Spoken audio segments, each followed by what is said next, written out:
Well, hello. We're here with another episode of Parish and Community. Today we're talking to Dr. Robert Pozzi. Robert, how are you doing this morning? I'm great, Angela. Thank you. We're really glad to see you. I'm getting another sense that the video may be a little bit in and out, so we'll see how it goes. And we may just do a still, and if we get full action in the video, we'll keep the video. So we'll see how that goes.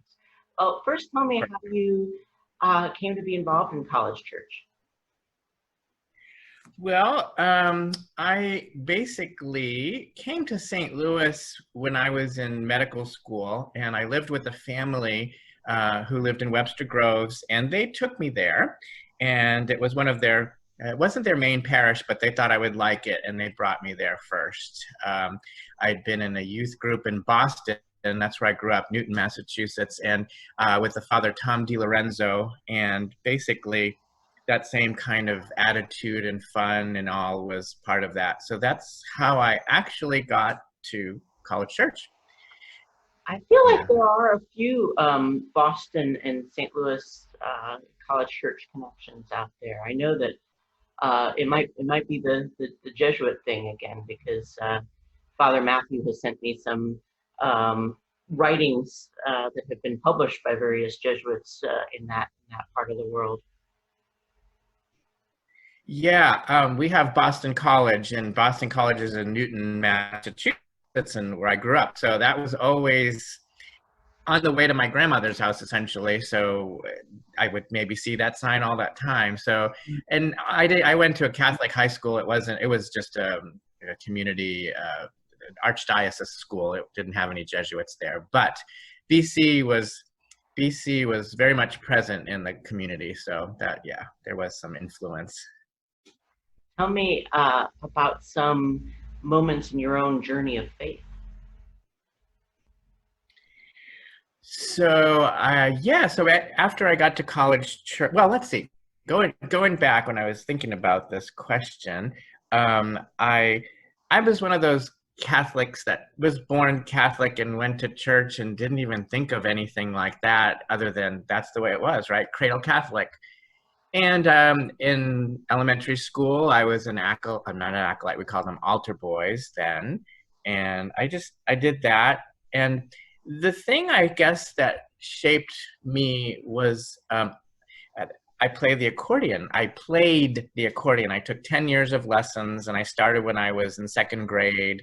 And that became a real, I guess, an influence in my life in terms of how I studied and how I spent my time and what I did with that activity. And it actually, after music, brought me into the singing group at that church where I was an altar boy. So I sort of morphed into the music group at least through junior high school, and I actually played the accordion in the church with two guitars and some singers, and that was our group. I mean, talk about different things, right? Right. So that is, yeah, that, and I guess then I was very involved with the parish life because we had our meetings, and the people who were in the group were also doing other things in the church. Okay, so there's that. And then into college, I stayed with, I went to Williams College, and I was with the Newman group there. And I didn't play the accordion too much there because it would be too much of a hike across campus to bring it. But I became like the leader, the director, the one who chose the music with the group and stuff like that. So that in a faith journey was also important. And even during college times, what was very helpful for me was that there was a group of kids from New York City, and they had these 3-day retreats. And I really can't remember what we called it, but I think they're like the Cursillo type of retreats. Okay. That you go to, yeah, like a local retreat house, and Friday, Saturday, Sunday, and you come in. And one of the things that you would do is, the first time you go, you have no idea what's going to happen. And you are participating in this event that really is very like emotional and all. And they had these letters called palankas, Palanka or Ca. And these were letters of support that people wrote. And the people who put together this retreat kind of got the names of important people in your life. And they would, you got this bag of palankas at one particular point in the retreat. And you started reading them and you realized, oh my God, and people are crying their eyes out because it was so emotional, and tears and Kleenex and all that kind of stuff. And it was like, wow, what a nice kind of thing. So in terms of the faith, in terms of support, that college experience was really good. And in that retreat, I then became a leader, and then I became like the main leader of it too. So I guess you could say I was fairly involved. I mean, it was the bulk of my friends probably were in the in group and all that. So faith was my social life, I guess, growing up up until that point, right? Right. And then I guess medical school came along, and I think I was really busy, and I was able to get to church with some of the guys who I lived with in my dorm, because there was a very local church right near us.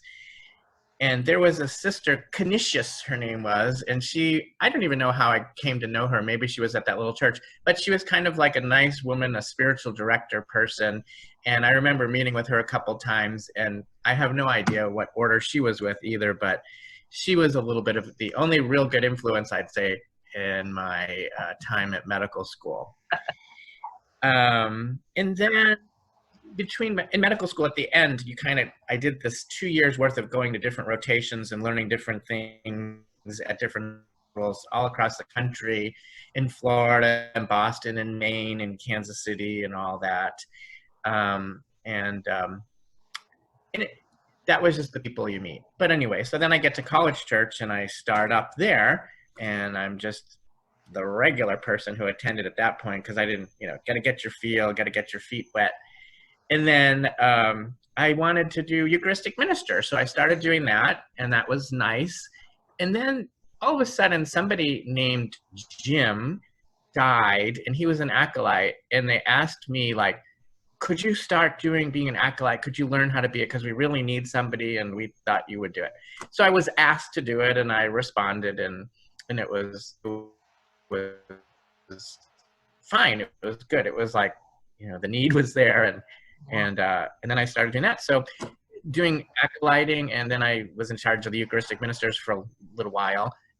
There was my participation there and my focus, and so that kind of got me involved in that group of people who helped to do a lot at the church. So that I think was my little ride of faith and where I was and participation during these years.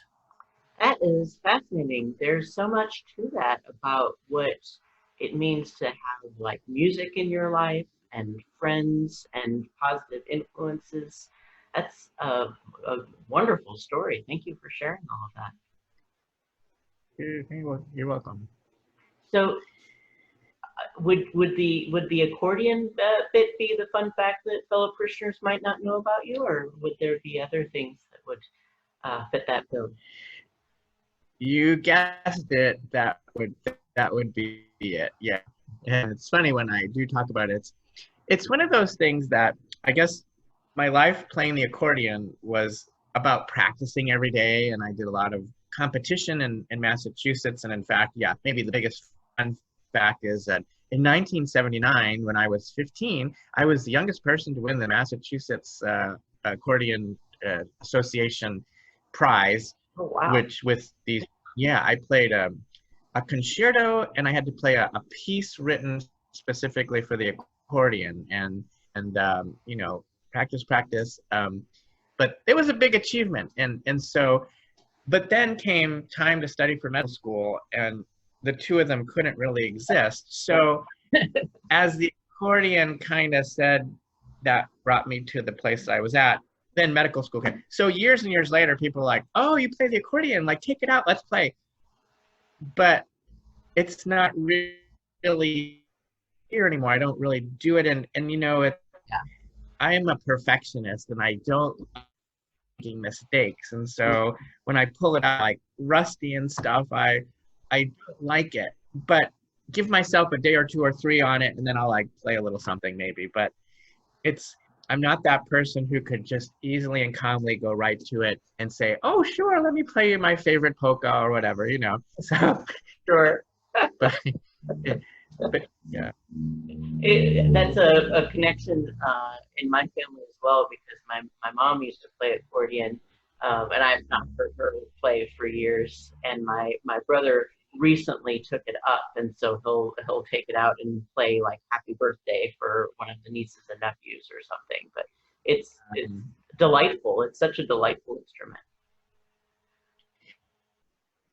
It really is. It's another thing about that social party or everybody. You know, people. If I would go to a cookout or something, and like, oh, did you bring your accordion? Kind of like, did your accordion go on your back and take it with you so you could bring pleasure to people? And you know, it's kind of like, no, I don't. But you know, that's kind of the expectation, right? Right. Yeah. But yeah. Well, you're very involved then in various aspects of life at College Church. So, how would you describe our parish to someone who is not familiar with Um, I would say College Church is a place where it's not defined by boundaries in the traditional sense, you know. The people who go there want to go there and they make a commitment to getting there. There's a lot of obstacles. Parking's not that easy, you know, and it's like, but you still want to go and you walk a long way to, you know, get there and everything. So, you know, it's a place where you do have to know about. And I think it's a place where I tell people, you know, you get fed, your mind gets fed. It's not the rote kind of stuff that you're being talked at, you it? know. You're like, you're not I've seen a couple of parishes like that, and I'm like, oh God, scary.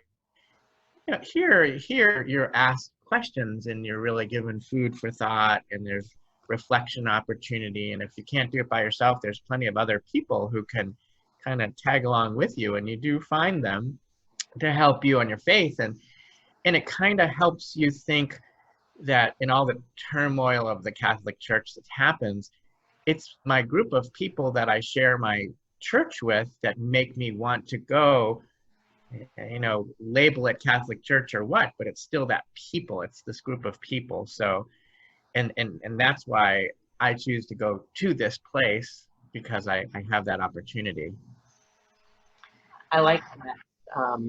The idea of how difficult it is to find parking is kind of the story of taking pilgrimage. You have to really like work at it to get to our church. So tell me about some of a holy man or holy woman who inspires you in your faith.